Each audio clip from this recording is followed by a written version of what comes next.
Hora do Nato Podcast, estamos aqui, puxa a cadeira porque hoje a conversa é construtiva e muito importante, hein? Eu quero pedir para você se inscrever no canal, ative o sininho, deixe seu like e compartilhe para o máximo de pessoas possíveis, porque isso é muito importante para os assuntos relevantes continuarem como está acontecendo.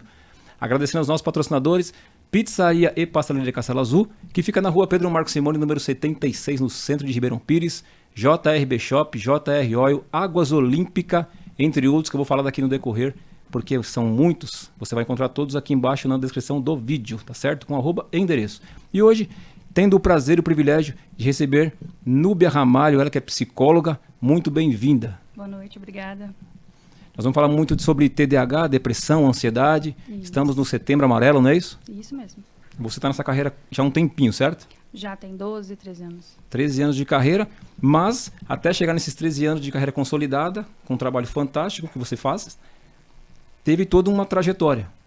Sim, sim. Né? Eu comecei como técnica administrativa no Hospital Albert Einstein e fui lá conhecendo um pouco do trabalho das psicólogas. Comecei a estudar, trabalhei lá por 9 anos e quando eu me formei eu saí e comecei a atuar devagarzinho, né, até você conseguir ali bastante pacientes. Também trabalhei com ecoterapia, uma terapia que tem ali o cavalo como uma ferramenta terapêutica. Muito legal, nós temos algumas fotos aqui que quando entrar no tema nós vamos falar.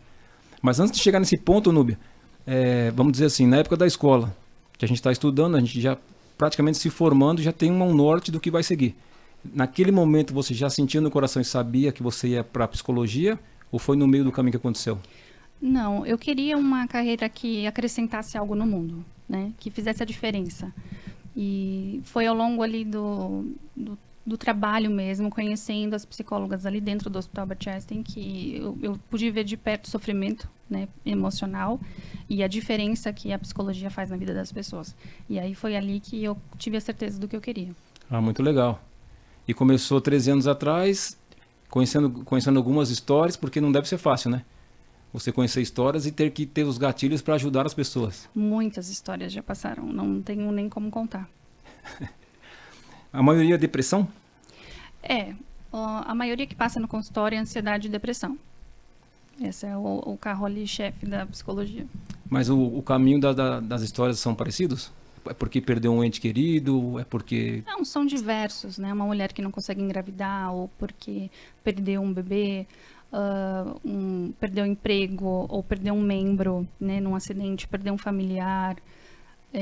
Muita história de luto, né, com essas perdas, mas tem também ali dificuldade de controlar as emoções, controlar o temperamento, não consegue arrumar emprego. Tudo isso vai gerar um sofrimento psíquico ali. Entendi. E o seu trabalho é ouvir bastante, fazer um mapeamento e começar a dar os caminhos. Você vai ouvir ali qual que é a demanda do paciente, o que ele está sofrendo naquele momento, né? E aí você vai identificar a estrutura psíquica dele, você vai identificar qual a demanda, como que ele age com aquele sofrimento.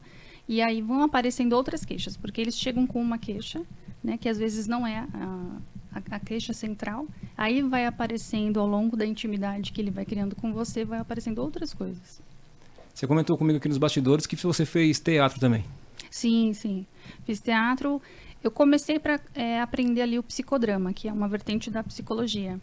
E aí, nesse período, fiquei bastante. Ainda tem um grupo de teatro que eu faço parte, mas a psicologia é o primeiro lugar. Tá, mas foi ali que você começou a se interessar um pouco mais também. Sim. Muito legal. Além da capoeira. Ah, sim. Capoeira eu fiz 6 anos também, o esporte do meu coração. Além do jazz.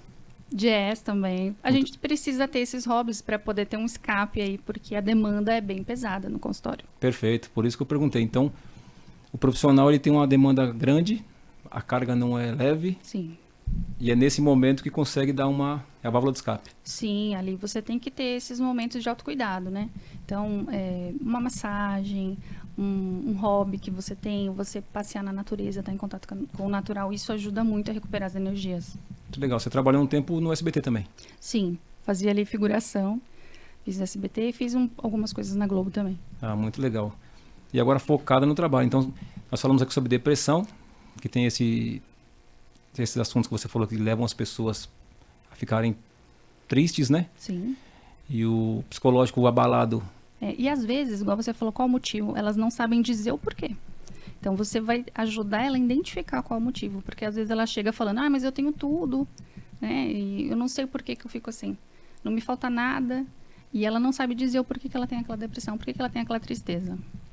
Caramba. A questão da ansiedade, então, que sempre existiu, você disse que na pandemia florou demais. Sim, teve aí uma piora, né? Muita gente adquiriu toque, porque a gente tinha ali aprendido que precisava lavar a mão muitas vezes, então muita gente ficou com medo de pegar doença, muita gente adquiriu toque, né? E algumas pessoas também começaram com fobia social, de não querer sair no público, por quê? O nosso cérebro registrou a informação. A aglomeração é perigo, né? Então, tem muita gente que ficou com fobia social, ficou com medo de sair aí na rua, de estar em lugares fechados. Então, aumentou. Quem não tinha, passou a ter, e quem tinha, piorou. E como que vence isso? Porque eu conheço algumas pessoas assim, viu? Tem uma pessoa próxima que não quer sair de casa, não. Até porque a pizza veio na porta, comprou a camiseta veio na porta. Exatamente, você entrou num ponto central. Né? Aí ela acha que não precisa mais sair para lugar nenhum. Conviver, né? E é importante. E o trabalho ficou home office também, para ajudar. Também. Então, quando você trabalhava no escritório, você tinha aquele tempo até chegar em casa para ir se desligando do trabalho, né? Você vai ouvindo uma música, você vai assistindo uma série no celular, alguma coisa, dependendo se você está dirigindo ou não. E aí você vai se desligando do trabalho. E quando você está em casa trabalhando, você desliga o computador, você não tem esse tempo para ir se desligando do trabalho, né? Então, e aí você mora no trabalho. E muita gente não troca roupa para trabalhar, né? Fica ali de pijama o dia todo, aí o cérebro fica preguiçoso, não interage, não tem aquela troca de quando vai no banheiro conversar com alguém no corredor, e vai tirar uma cópia, conversa com alguém, interage na hora do almoço. Então, foi piorando muito esses sintomas. E você acha que o ficar no celular também complicou bastante? Porque aí passou tudo na tela, né? Principalmente os adolescentes, as crianças aí com a aula online. Então, a aula era na tela, a diversão era na tela, né? A interação era na tela. E aí, quando desligava ali a aula, tudo, ligava a TV para assistir alguma coisa. Então, era tela o tempo todo. Aí tem uma gama gigante que a pandemia diminuiu, né? Algumas pessoas voltaram à vida, entre aspas, normal. E tem uma demanda grande, então, que continua? Sim, então o consultório está cheio aí de todo mundo. Nenhum psicólogo acho que tem horário. Então é um desafio violento, né? Sim. Para fazer a pessoa retornar. Meu Deus, trabalho fantástico. É difícil, mas então, é gratificante e as pessoas estão tendo retorno. É muito bom quando você vê a melhora do paciente, é muito, muito bom.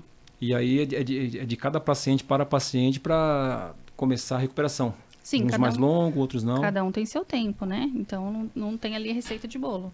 Cada um vai responder num tempo e cada um tem uma estrutura emocional para aguentar aquilo. Então, o que às vezes é sofrimento para um, para o outro ele passa batido, o que para outro não já vai ser. Então, cada um tem ali o seu tempo de cura.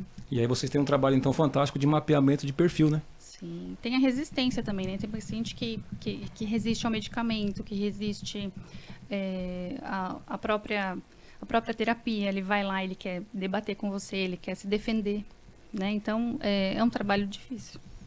Depressão, ansiedade, tem o transtorno de TDAH também. Isso, é um transtorno que para quem não conhece é o quê? É um transtorno hipercinético que vai ali ter uma dificuldade, né, de se concentrar, de manter a atenção e de ficar quieto. Então, tem o subtipo hiperativo, que ele fica muito agitado, ele tem uma agitação motora, ele tem a necessidade de ficar se mexendo.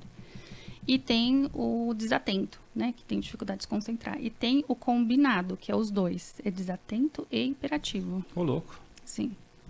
Então, você começa a identificar ali na fase escolar da criança, mas tem muito adulto hoje em dia identificando que passou batido na infância e está identificando agora. Que loucura, hein? Adulto? Isso. É aquele adulto que esquece a carteira, esquece compromisso, esbarra em porta, derruba tudo, não consegue terminar o que começa a fazer outra coisa. Lê uma página, já tem que ler de novo porque não lembra o que leu. Mas isso pode ser desenvolvido, então, ao decorrer da vida? Na verdade, identificado, porque já tem ali algum sinal. No trabalho, em casa. Então, quem está ouvindo isso pode procurar ajuda, que vai achar a ajuda. Quais são, para reformular? É um adulto que esquece compromisso com frequência, que Esquece onde guardou o documento, esquece carteira, leu a página, tem que voltar. tem que voltar a ler de novo, não consegue parar quieto, começa uma coisa, não termina, vai fazer outra. Problema de concentração. Isso. Ah, então... A maioria. Caramba, cara. E aí você vai, nesse meio tempo, você vai identificando, não tem estratégia, né? São perguntas chaves. Ele vai trazer qual é o sofrimento dele. Ele vai dizer, eu sou muito ansioso, não durmo direito. Ele vai trazer qual que é o problema dele. Mas aos poucos você vai identificando outras demandas ali, outras queixas, né? Já aconteceu com você de paciente começar e falar que não precisa mais? Sim. Dele achar que tá tranquilo, que não é aquilo? Uhum. E como que reverte? Então, é uma escolha dele. Se ele não quer estar ali, não funciona, né? Porque o psicólogo, ele trabalha com o quê? Com a fala. Então, eu vou trabalhar com o que você me traz. Se você acha que não é importante, que tá tudo bem, eu não tenho ferramenta, eu não tenho com o que trabalhar, né? A fala e a escuta. São dois inconscientes trabalhando juntos, não é só o psicólogo que trabalha ali. O paciente também é ativo na sessão. E ele tem que estar aberto, né? Sim, mas muito quando para por conta própria, volta. Volta e fala, eu achei que eu estava bem, ele volta. Você acha que hoje um dos maiores, além de todos esses que nós já falamos aqui, um dos maiores problemas do ser humano no geral é hoje conseguir o controle emocional? Sim. Controle emocional, muita gente fala, né? Então, como que a gente mede isso? O tempo que você vai levar para perder ali o controle, porque todo mundo perde, tá? Até ali o Dalai Lama, Monja Coen, tem o seu ponto ali, né? O seu limite. A diferença é que uns é menos, outro é mais. Então, você vai medir como? Quanto eu demoro para estourar, o quanto que eu preciso que aconteça para estourar. Quando eu estouro, qual o estrago que foi feito, né?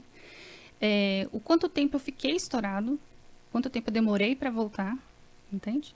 Então, ali que você mede o seu controle emocional. Para buscar esse autoconhecimento é difícil, hein? Esse controle emocional é só com autoconhecimento. É saber o que te incomoda, o que te causa raiva, o que te causa medo, né? Então, é você se conhecer. Então, dentro da terapia que você vai conseguir esse controle emocional. E a internet, você acha que a internet também... Não, eu penso que sim, mas vamos dizer assim, rede social, porque hoje muitas pessoas, elas se comparam, né? Sim. Vai para o modo comparativo, não do modo contemplativo, como disse o Wagner, que veio aqui, um amigo meu. E hoje a gente sabe que a internet, as pessoas colocam o que quer, só o lado bom. Sim, claro, ninguém vai colocar o fundo do poço, né? E tem pessoas que se apegam naquilo e ficam se machucando, né? Por que eu não consegui? Por que eu não fiz? Por que eu não sou assim?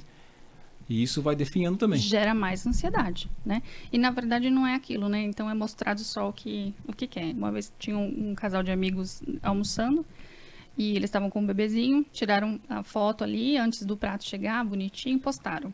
E aí eu de longe olhando tudo e o prato chegou, a mãe não conseguia comer, o pai pegou a criança, foi para fora do restaurante enquanto a mãe comia. Aí o pai voltou, a mãe pegou a criança, foi para fora, enquanto o pai comia. Então, assim, o que tinha na internet? Um casal bonitinho almoçando com o filho. E o que tinha a realidade? Casal almoçando separado, comida fria, né? E na internet não, na internet aí um casal vai olhar e fala, nossa, mas minha filha não fica quieta desse jeito, né? A gente não consegue almoçar junto desse jeito, ó que bonitinho. E na verdade, não foi isso que aconteceu. Ah, muito bem. Você tocou num ponto interessante. Você acha que o ideal seria fazer terapia de casal quando um dos dois está com um problema? Porque às vezes um não entende o que o outro está passando. E às vezes via de regra dentro de casa, a gente quer dar conselhos baseado na nossa visão, na nossa vivência. Uhum. Que nem você falou, uns são mais fortes mentalmente, outros menos, outros recuperam mais rápido. Quando acontece isso, você acha que o ideal é a pessoa fazer individual ou já o parceiro ou parceira procurar ali entender o que está acontecendo e de repente descobre que também está com problema? Você falou perfeito, porque tem casos que você vai ter que tratar um individual primeiro para depois tratar o casal. Porque se começar já o casal, e tem coisas individuais ali para ser tratado. Então, muitas vezes, primeiro cada um faz ali a terapia com o seu psicólogo e depois faz terapia de casal. Porque tem muita coisa que esbarra, tem insegurança, né? Por que tem aquela insegurança? Por que aquela mulher tem tantos ciúmes? Por que aquele homem tem tantos ciúmes? Então, tem questões individuais, talvez da infância, talvez da adolescência, né? De que pai que bebia muito. Então, tem um monte de coisa, um monte de cenário para ser avaliado e a pessoa talvez vai ter que fazer análise ali individual para depois fazer de casal. Entendi. Perfeito, porque às vezes me veio isso na cabeça, porque às vezes assim, eu já vi próximo, tempos atrás, de um amigo meu tá passando por um problema e ele achar que era bobagem. Sabe, ele fala pra pessoa, né, isso é bobagem, que se fosse eu, mas depois descobriu que não é nada disso. É. Quando ele passou, ele falou, ó, peço perdão porque não é nada disso. Muita gente fala, ansiedade, que é isso e tal. Principalmente porque você não vê o ferimento, né? Você não vê o sofrimento ali. Então, acho que é bobagem. Quando vive aquilo e vê o desespero de um coração acelerado, suor frio, você achar que tá tendo um ataque cardíaco, aí você fala, nossa, hoje eu sei o sofrimento de uma pessoa com ansiedade. Né? Ou então depressão, ao ponto de um sofrimento psíquico de ficar ali querendo tirar a própria vida. Então, crenças limitantes, quando você é criança, adolescente, traumas que você passou na família, tudo isso fatalmente, se você guardar e não deixar 100% resolvido, que eu acho difícil sozinho, vai ter que sequela na vida adulta. Sim, vai influenciar. Então, é bom elaborar. Como você falou, difícil fazer isso sozinho. Então, a terapia vai trazer esse auxílio. Muito legal. Por isso que é importante procurar um profissional. Sim. Né? Para aqueles que acham que é bobagem. Sim. Outro tema muito encontrado no consultório é a automutilação. Muito praticado por adolescente. Que ele está ali num sofrimento muito grande e ele corta o próprio braço. Faz vários cortes ali no braço. Geralmente é o braço, né? Braço, a perna onde ele pode esconder com a manga da blusa e tal. E isso é bem comum. Perdão. Telefone tocando. Vambora. Então tem essa questão da automutilação. Tem bastante caso no consultório. Mas ele... trauma de infância, então, provável. Você diz do casal? Não, do adolescente. Não, o adolescente ele tá passando por algum sofrimento ali e que ele não tá conseguindo lidar com aquele sofrimento. E aí, para desviar daquela dor emocional, ele pratica uma dor física. Entende? Então, ele desloca de um lugar uma dor para outro lugar. Uma dor que ele sabe lidar. Que a dor ali da física ele vai conseguir lidar melhor. Entendi. Então, tem que prestar atenção ali no adolescente que está no calor com uma manga comprida, que mudou muito o comportamento, que começou a comer muito, não quer comer nada, quer ficar só no quarto. Tem que prestar atenção. E o trabalho fantástico que você faz lá com os cavalos, qual o nome mesmo? Ecoterapia. Ecoterapia. Nós temos umas fotos aqui. Pedi pro Bruno colocar aí, por favor. Para você explicar, porque eu achei muito legal. Foi no começo no começo da minha carreira. Esse é o Paçoca. É um Halfiger. Esse trabalho em si, pra galera que não conhece, é o que, Núbia? É um trabalho que vai colocar ali a criança, o praticante, né, que a gente chama na ecoterapia, no cavalo. E conforme no passo do cavalo, vai trazer bastante estímulos, né? Ali é um trabalho com a escovação. Então, criança que tem dificuldade de concentração em cima do cavalo, ela vai precisar ficar concentrada, equilibrada, né? Os estímulos ali do cavalo vai trazer impulsos neurológicos que vai ajudar também. E o contato com o cavalo vai fazer... Tem criança que tem dificuldade de toque, né? Ela não quer, principalmente autista. Autista não gosta de toque. Então, a gente trabalha com a escovação, a gente vai tocando a criança aos poucos, porque precisa segurá-la no cavalo, né? E ela vai aceitando aquele toque aos poucos. Ah, que legal. Aqui é um parque. Na verdade, essa ecoterapia que eu trabalhei, não sei se pode falar o nome. Pode. Ecoterapia Voo de Liberdade, e ficava dentro da pousada dos pescadores. Legal. E o nosso consultório era esse aí, ó. Feio, né? Coisa linda. Uma delícia. Muito legal. Agora, esse era um dos cavalos que eu mais trabalhava, Paçoca. São quantos lá? Na época eram 4 cavalos. Tinha a Belinha, não sei se tem alguma foto com a Belinha aí. E esse trabalho, são quantos da equipe aqui, ó? Geralmente é um terapeuta, um lateral, né? Mas quando a criança é pequena ali, no caso ali, eu tô com uma lateral também, tá vendo? Tem 2 pessoas. Mas às vezes dá pra ir um só. É muito legal, viu? Trabalho legal pra caramba. Continua lá, não? Eles continuam com o trabalho, só que eles saíram da pousada. Eles foram para outro lugar. Eu não sei o lugar que eles estão agora. Então, tinha bastante autista, tinha bastante síndrome de Down, tinha paralisia cerebral, porque tem uma recuperação física também. Então, é uma equipe multidisciplinar. Tem fono, tem psicólogo e tem fisioterapeuta. Muito legal. Vai trabalhando ali todo o equilíbrio, a recuperação ali da postura, né? Tem cadeirante também que faz. Muito legal, parabéns. Era um trabalho lindo. Quando eu precisei sair, olha que pôr do sol maravilhoso lá. Saí chorando, mas assim, eu queria focar mais no consultório, essa era a equipe lá. Essa aí tá... Eram 4 cavalos e a equipe. É, aí tá a equipe. Foi uma época boa, muito gostoso. Muito legal. Aí que top. Era o pé de pano, o branco, aí aquela ali a belinha, o paçoca e esse é o falcão. O falcão era mais usado para equitação lúdica, né? E esses outros mais para ecoterapia. Essa equitação lúdica, o que que é? Você vai aprender a montar ali, pegar as rédeas da sua vida, né? Legal. Mas de uma forma lúdica, de uma forma terapêutica, E essa aí, a conexão sua com com os o cavalos. bicho, dá pra perceber pela foto, hein? É, muito bom. Que legal. Essa é a belinha. Que trabalho legal, cara. Conhecia não. Lindo, né? Aí que legal. Muito bonito. Muito bom. Passou aqui também, o Bruno colocou aí já entrou aqui, acho que foi de um prêmio que você ganhou. Foi, é recente. Recente, né? Uhum. Foi um prêmio oficial que uma agência fez, de melhores do ano. Eles fizeram uma votação pela internet e eu fiquei em primeiro lugar. Eu recebi em casa esse prêmio, eu devia ter trazido para você ver. Ah, que legal. Bem bonito. Agência Midas. Isso. Foi eleito profissional de destaque, qualidade e excelência na pesquisa de satisfação realizada via internet na cidade de Ribeirão Pires, ficando em primeiro lugar na categoria de psicóloga. Sim, fiquei bem feliz com esse prêmio. Parabéns, muito bom. É. E na sequência também eu fui homenageada no Dia dos Psicólogos na Câmara Municipal. Ah, que legal. Sim, Ah, acho que tá aí o... uma menção honrosa. Acho que eu mandei não, Bruno? Ah, acho que não. Mas foi homenageada lá com louvor. Sim, Muito legal. teve uma sessão solene lá e fui homenageada. Muito legal esse reconhecimento, né? Muito legal. Já aproveita e deixa aqui a sua rede social para no final só reforçar, porque é muito legal. Uhum. Você pode olhar para aquela câmera aqui, ó. Essa aqui é a sua. O meu Instagram é Núbia Ramalho, com outro O no final. Então é Núbia Ramalho O, tudo junto.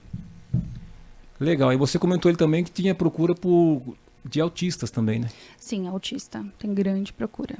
Autista, eu trabalho desde o começo dos estudos, né? Lá na faculdade, eu trabalho com autista há bastante tempo. E é um trabalho também... Sim, é muito bonito. O autista, ele tem uma dificuldade ali de toque, ele tem uma dificuldade de interação, né? Ele tem algumas fixações. Nem todos vão ter todos esses critérios, né? Mas, no geral, ele tem a dificuldade de manter um contato visual. Né? E conversa. Sim, também. Então, ele vai desviar o olhar, ele gosta de coisas repetitivas. Tem casos que eles vão fazer movimentos repetitivos com a cabeça ou com a mão, né? E isso já é um sinal. Se você vê ali uma criança muito fixada em um tema, com uma seletividade alimentar, com dificuldade de texturas também. Então, assistindo coisas repetidas, por exemplo. Quando ela ecolalia. Você fala uma fala, ela repete. Você fala uma fala, ela repete. Ou está repetindo muitas falas dos desenhos, também é um sinal. Ah, que legal. Tem que observar. Observar bem, né? Andar nas pontas dos pés. Tem várias características para observar. Hoje em dia é bem falado, né? Então dá para ficar de olho e identificar cedo. Quanto mais precoce identifica, mais atuação a gente pode ter ali e a autonomia dele ser, né, aumentada. Muito legal. Você faz um trabalho fantástico, viu? Sim, o trabalho dos psicólogos é uma profissão sensacional. muito bonita. Hoje a raiva na galera tá florada ou não? Tá. O pessoal, assim, no trânsito, então, né? Nossa, como que a pessoa no futebol e no trânsito ela se transforma? Eu até vi um post essa semana, acho que foi seu, se eu não me engano, de um lápis. Ah, sim. Lápis Todo mordido. mordido. Que em 1980 ninguém tinha Não, raiva nem imagina, ansiedade nem nada. antigamente ninguém tinha raiva, ninguém tinha ansiedade, não tinha nada. E o lápis lá todo mordido, né? É um sinal de ansiedade. A pessoa tá ali e vai descarregar em algum lugar, né? É na mesa, é no pé batendo. Então é no lápis, mordendo caneta. Hoje a gente tá falando de intolerância, da raiva, tudo. No trânsito, disparado. Às vezes no trabalho, dentro de casa. E como fazer quando a pessoa já tá com esse problema e que fugiu um pouco o controle, mas ela não percebe? Então, a raiva é assim, um dia me perguntaram, como que eu faço para não sentir raiva, né? Você é psicóloga? Me diz. Eu falei, se você descobrir, você me fala também, né? Porque a raiva a gente vai sentir, né? Não tem problema, a gente tem que fazer as pazes com a raiva. Então, a gente vai sentir ali a raiva. Só que o que a gente vai fazer com aquela raiva que determina, né? Então, eu vou usar aquela raiva e vou canalizar ela para o bem. Eu vou... Então tá, peraí, arregaça as mangas, vocês vão ver agora que eu consigo, né? Então, usa a raiva no sentido de superação, no sentido de vitória. Se você não canalizar ela bem, vai virar rancor, né? Essa raiva vai virar rancor, essa raiva vai virar amargura, aquela pessoa frustrada com a vida. Então, você tem que pegar essa raiva, fazer as pazes com ela, acolher ela, entender que você pode sentir, só que administrar essa raiva. O que eu vou fazer com ela agora? Né? Eu vou usar ela para me superar, vou usar ela para um lado bom. Hoje, então, além de procurar um psicólogo, como nós comentamos aqui no começo, para a pessoa tentar controlar um pouco, ela fazer alguma coisa que ela goste, então. Sim. De esporte. Sim, isso vai ajudar a diminuir o cortisol, né? O esporte ajuda a diminuir o cortisol, que é ali o hormônio do estresse. Né? Então, quanto mais estressada a pessoa, mais fácil vai ser dela explodir com a raiva aí. Então, o esporte vai ajudar, o esporte, a atividade física. Muito legal. Você comentou aqui que do outro trabalho tem o envolvimento do psicólogo, do nutricionista. Provavelmente, então, se a pessoa procurar um ou dois ou três profissionais que envolvam outros assuntos, a questão também da alimentação, pode influenciar também forte na conduta. Sim. A gente tem que tomar cuidado, né? A pessoa fala, doutora, não estou conseguindo dormir direito, não sei o que. Ah, tá, então vamos ver os seus hábitos noturnos aí. Ah, então, porque até 9 horas eu tomei café 9 horas da noite, né? Então, precisa rever os hábitos ali, precisa rever a higiene do sono. Precisa começar a baixar as luzes, precisa começar a falar mais baixo, a parar de mexer no celular 1 hora antes de dormir, porque, né, você tá com o celular ali, é muito estímulo ao mesmo tempo. Você rola a tela, é outra informação, rola a tela, outra informação. Desce ali uma mensagem de alguém, é muita informação ao mesmo tempo. E a luz muito perto do olho. Então, a TV ainda está um pouquinho mais longe, tem que ir diminuindo a luz ali. Você vê que as pessoas, a grande maioria, né, você falou bem, a questão do celular. A informação muito rápida. Sim. Né, você vai no Reels ali, é um monte de vídeo. Você vai no outro, vídeo, informação. Sim. E tem gente que para dormir vai jogar um pouquinho de joguinho. Isso. O cérebro ele tem que entender que é hora de descansar. E se você está ali lendo muita informação, ele entende que é para ficar ativo, né? Então, para você ler e adquirir toda aquela informação, o seu cérebro vai ficar ligado. Então, ele não vai descansar. Então, tem que começar, troca o livro ali no final da noite, o celular no final da noite por um livro, pela TV, pelo menos a luz está longe do olho, né? Então, a melatonina, ela é produzida no escuro. Então, vai diminuindo as luzes, que isso vai ajudar na higiene do sono. O café só até umas 6 da tarde. É importante tudo isso, né? Às vezes as pessoas passam despercebido. Você vê, Nubia, se a gente for fazer uma comparativo de épocas de infância. Vamos lá para trás, quando não tinha celular. Antes era a televisão, que você tinha que levantar, você tinha que trocar o canal. Não sei se você pegou isso, você é mais nova. Tinha que trocar o canal. E hoje é controlinho, né? Deitado. Peguei, claro que peguei. Tinha que levantar, era um exercício. Levanta, troca o canal. Não tinha celular, o videogame era ali e tal, né? Corria, jogava, futebol, pé descalço, tudo.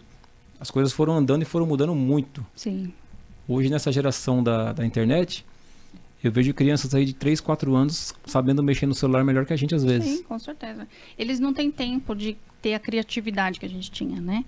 Porque chega o tédio, a criança vai e pega e vai brincar com alguma coisa. Isso aqui vira um bonequinho, isso aqui vira não sei o quê, isso aqui vira um carrinho. Então, com o celular, ela não tem, não desenvolve a criatividade. Ela pega o celular e ele entrega pronto o que ela para ela fazer. Ela não desenvolve a criatividade. Então, não tem o brincar mais. Então, não dá espaço para o tédio. Por isso que a ansiedade aumentou muito, né? Eu estou te perguntando isso porque é o seguinte. No decorrer, por exemplo, uma criança de 5 anos que já mexe no celular. É joguinho, às vezes é vídeo, está assistindo desenho, o que for. Não pegou essa base da criatividade. Pintar um desenho, usar a garrafinha para fazer um carrinho, etc. e tal. Na adolescência vai triplicar, eu creio, que a informação e o tempo dela mexendo. Sim. Lá na frente não vai ter que procurar um psicólogo porque não está faltando alguma coisa? Não precisa nem muito lá na frente. Vai precisar talvez ali na infância mesmo, para poder lidar com as próprias emoções, com a concentração, que vai ficar difícil também.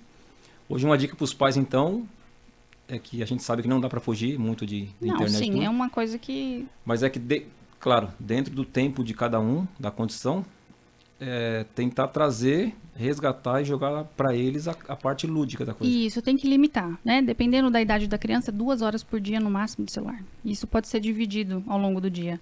E tem criança que acorda e já pega o celular na mão. né? Então, o que eu combino com os pais ali, olha, primeiro vai tomar café da manhã, vai arrumar a cama, fazer lição de casa, aí você vai entregar o celular. Ah, mas o celular fica do lado dele. Pega, né?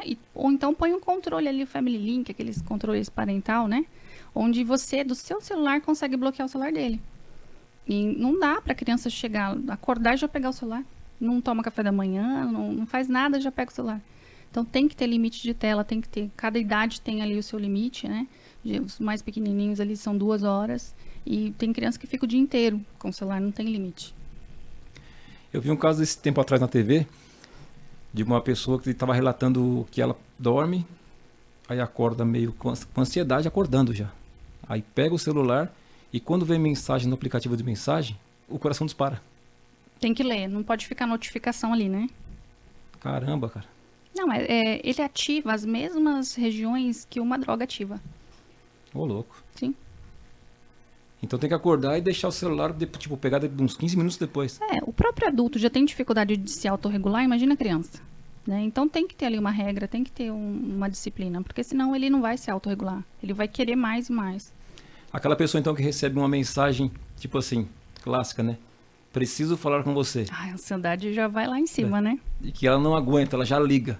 Tá com um grau de ansiedade no topo. É difícil, né? Receber uma mensagem dessa, a ansiedade vai lá em cima mesmo. E o tratamento é com psicólogo? Existem casos que precisam de medicação? Sim, tem casos que vai precisar de psiquiatra, vai precisar de medicação. Porque assim, quem tem diabetes, toma medicamento para diabetes. Quem tem hipertensão, toma para hipertensão. Quem tem ansiedade, toma para ansiedade. Né? Tem gente que não aceita isso. Não aceita, não, mas medicação, não preciso, porque também tem questão do preconceito com a medicação. Então, acha que não tem um corte ali, não tem um problema visível, não tem problema. Então, a ansiedade é um transtorno também, é uma doença também, né? Não é caracterizado como doença, mas assim, tá trazendo um sofrimento. Então, se precisar de medicação, tem que tomar. É por isso que o profissional vai dar uma diretriz assertiva, né? Tem toda uma bioquímica no nosso cérebro acontecendo, né? Então, assim, se tiver baixo a dopamina, serotonina, né? Então vai precisar repor, e a medicação vai repor isso, né? Que é o que controla o nosso humor, nossa alegria, a tristeza ali, que é o que regula. Então, se precisa repor serotonina, vamos repor. Se precisa repor dopamina, vamos repor. Só que, às vezes, o médico precisa trocar a medicação, porque não existe um exame. O que está faltando? Né? Qual é o neurotransmissor que está faltando ali ou que está sobrando, que a gente precisa regular com essas medicações? Então, você entendendo que isso é químico também, né? Vai aceitar melhor essa medicação. É porque, dependendo do grau do estresse, ansiedade, dá reações em outras partes do corpo, né? Sim, vai ter talvez uma psicossomatização ali, vai ter uma alergia na pele, vai ter uma taquicardia, vai ter uma pressão alta. Então, refluxo. Refluxo, exatamente. Com gastrite aí, queda de cabelo, aí cai a autoestima. É um efeito dominó. Então, quanto antes você procurar ajuda, antes você vai ter essas outras consequências, né? Sem dúvida. Agora uma coisa provavelmente aconteceu. A questão da violência doméstica. Aumentou muito na pandemia. Porque a vítima e o agressor, eles ficaram muito tempo no mesmo lugar, né? Então, a violência doméstica começou a aumentar. Mas esse índice que aumentou, né, foi exatamente por conta da pandemia. Por conta de ficar muito tempo ali. E entrou também... muita gente foi demitida do emprego, aí começou a entrar mais brigas. Então, aumentou muito os casos de violência e de registros, né? Inclusive, agora, a mulher não pode mais retirar a queixa. Porque antes ela era ameaçada, às vezes, pelo parceiro, né?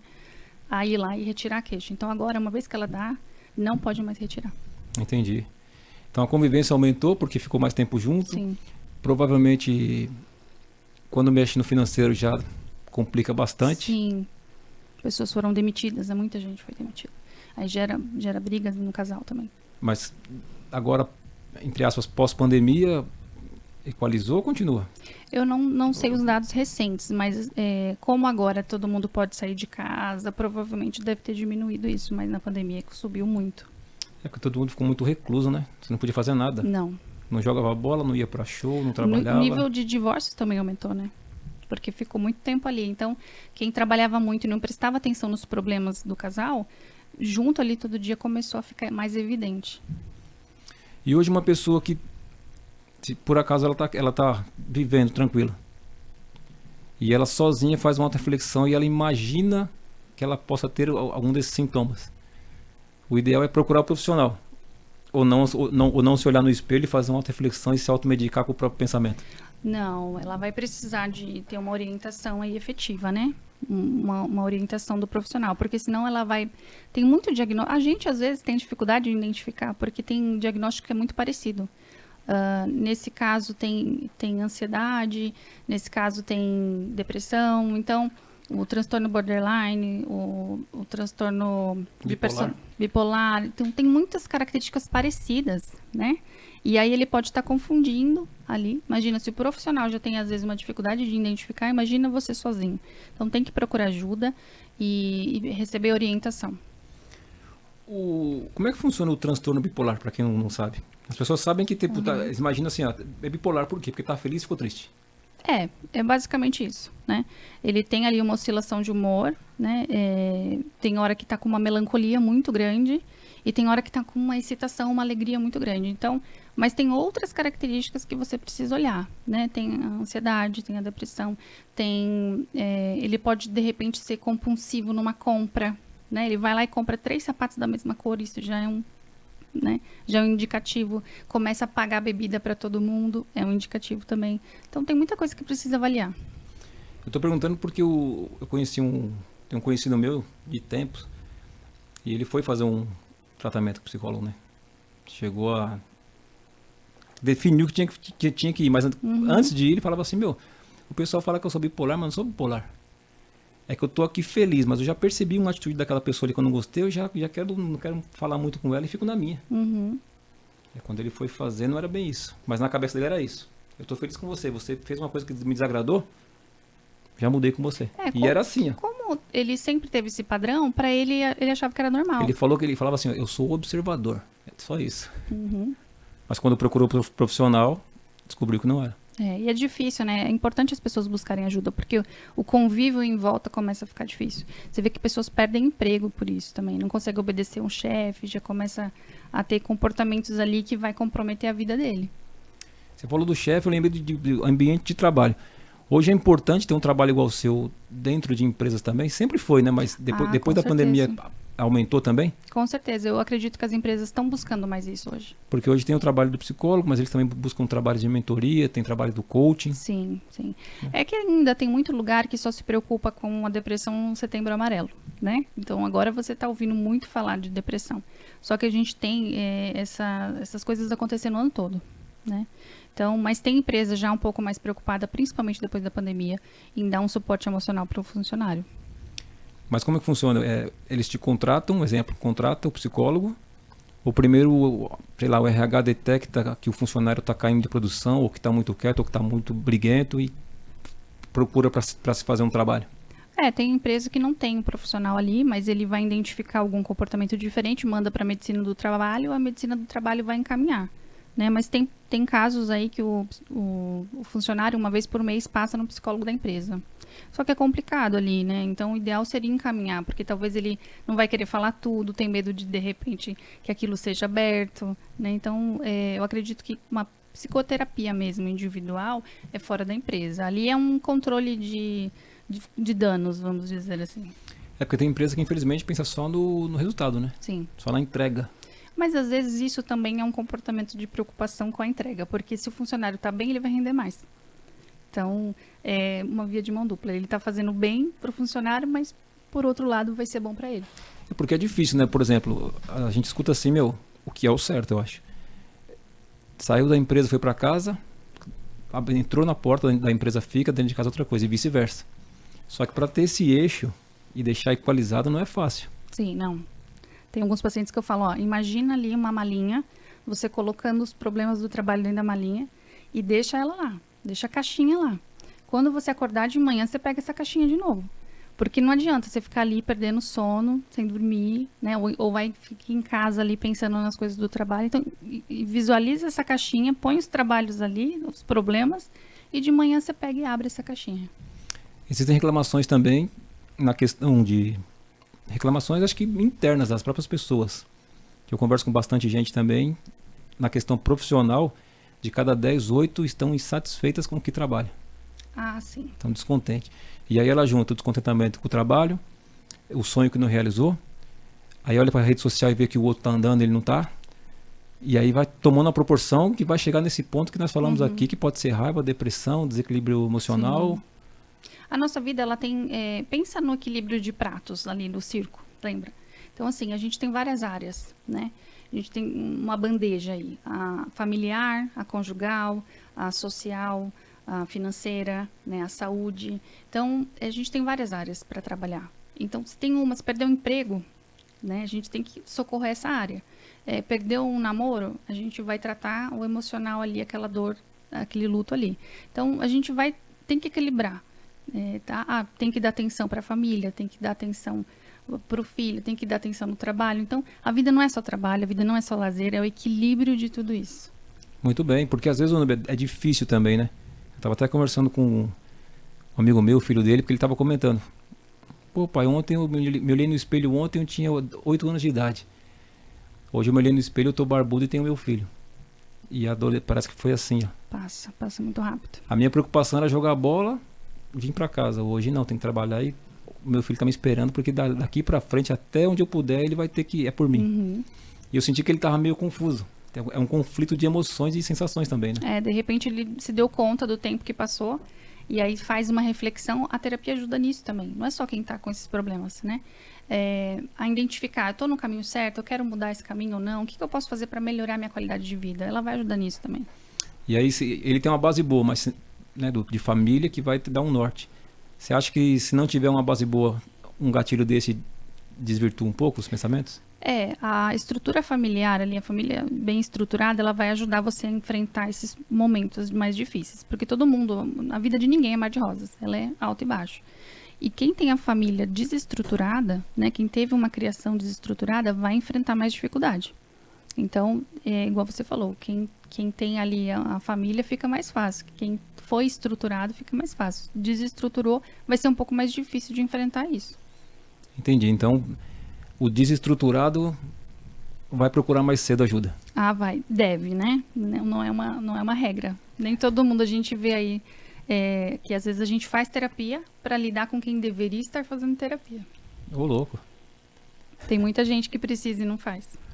Porque como nós comentamos aqui, para a pessoa se olhar no espelho e fazer uma reflexão e se enxergar de verdade, é um exercício difícil, né? Sim. É aquele exercício que fala qualidade, difícil, fala defeito. Não consegue falar isso. Né? Tem esse porquê da mente também, né? Que tudo que não é legal vem rápido. Aquilo que é bacana, você demora para pensar. O sofrimento... Quando é com você, né? Porque quando é para falar do outro, é o contrário. Tem um exemplo que eu posso dar no sofrimento, assim. Quando você está no hospital, 30 dias, e quando você está de férias, 30 dias. São os mesmos 30 dias. Mas a percepção de tempo em algo ruim é muito maior. Então, 30 dias no hospital vira um ano.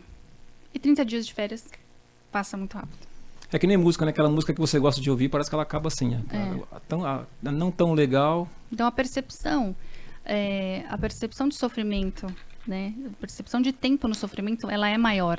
Então, as pessoas, quando estão sofrendo, que vão para o consultório, falam, olha, calma, vai abrir a sua visão.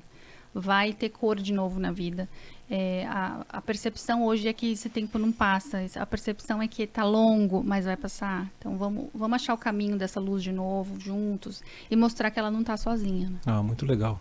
Então, buscar o equilíbrio é muito difícil, né? Todo mundo fala, qual é o segredo da vida, né? Eu acredito que seja você estar presente aonde você está. Então, não adianta eu estar aqui e estar com a cabeça lá.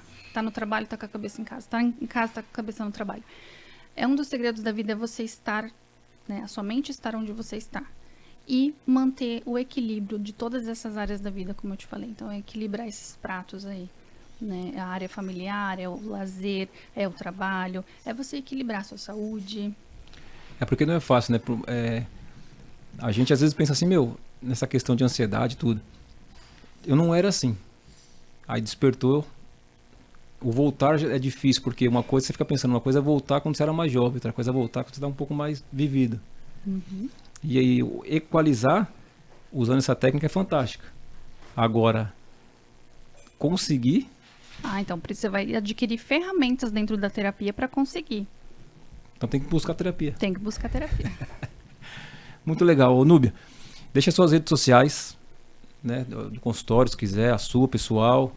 O telefone, se você quiser deixar para o pessoal que queira entrar em contato para consultas, que a casa aqui é nossa. Nessa câmera aqui, ó. Tá bom. O telefone é 11 98117 5573. E eu também atendo no momento na Clínica Elgra. Fica na frente ali do Ponto de Pedra, aqui em Ribeirão é um ponto de referência ali, né? O Ponto de Pedra. Então fica ali na frente. Trabalho ali já há 4 anos. Muito legal. Agora, deixa aquelas 3 dicas especiais para a galera que porventura esteja passando por isso, que conhece alguém que esteja passando por isso. Que você falou muita coisa relevante aqui, mas se você puder pincelar assim, para o autoconhecimento, para a pessoa entender que ela precisa de ajuda, você falaria o quê? Ela entender que o comportamento que ela sempre tiver diferente, né? Então ela perdeu o gosto ali por alguma atividade que ela sempre fazia, é um sintoma ali de depressão, né? Então ela começar a identificar, ela se conhecer, perceber que tem alguma coisa diferente e ela buscar essa ajuda. E entender que ela não está sozinha, que ela não precisa ter vergonha disso, que a dor emocional ela é uma dor como qualquer outra. Né? Então a gente precisa acolher essa dor e falar, não, eu estou sofrendo, eu vou buscar ajuda. E dentro do consultório, dentro da terapia, ela vai conseguir essa ajuda. Ela vai conseguir entender o que ela está sentindo, porque às vezes ela não consegue nem explicar para o psicólogo o que ela está sentindo. Então ali ele vai ajudar ela a entender o que está sentindo, vai clarear a mente dela e entender que na neblina a gente não corre, a gente dá um passinho por vez até a neblina sair e a gente conseguir enxergar a estrada de novo. Sensacional. E com a ajuda de uma profissional qualificada, premiada, né, vai andar muito para frente. Núbia, muito obrigado por ter vindo, tá? Muito obrigado por ter abrilhantado o nosso podcast, um assunto muito relevante, muito importante. Aprendi muito aqui hoje. Foi um prazer revê-lo e saber que você está numa trajetória de sucesso. E eu desejo todo sucesso a mais para você, porque você é trabalhadora, inteligente, guerreira e merece todo o sucesso que obteve e que vai obter ainda, tá bom? Obrigada. Quando puder voltar e quiser, a casa é nossa. Perfeito. Tá. Obrigada, eu que agradeço o convite também, vejo que você também está numa boa trajetória, parabenizo aí a qualidade do seu trabalho, a desenvoltura que você tem, isso daí é dom, então trabalhe nele. Muito obrigado, tá? Quando quiser voltar à casa nossa, fiquem com Deus, até o próximo, estamos juntos.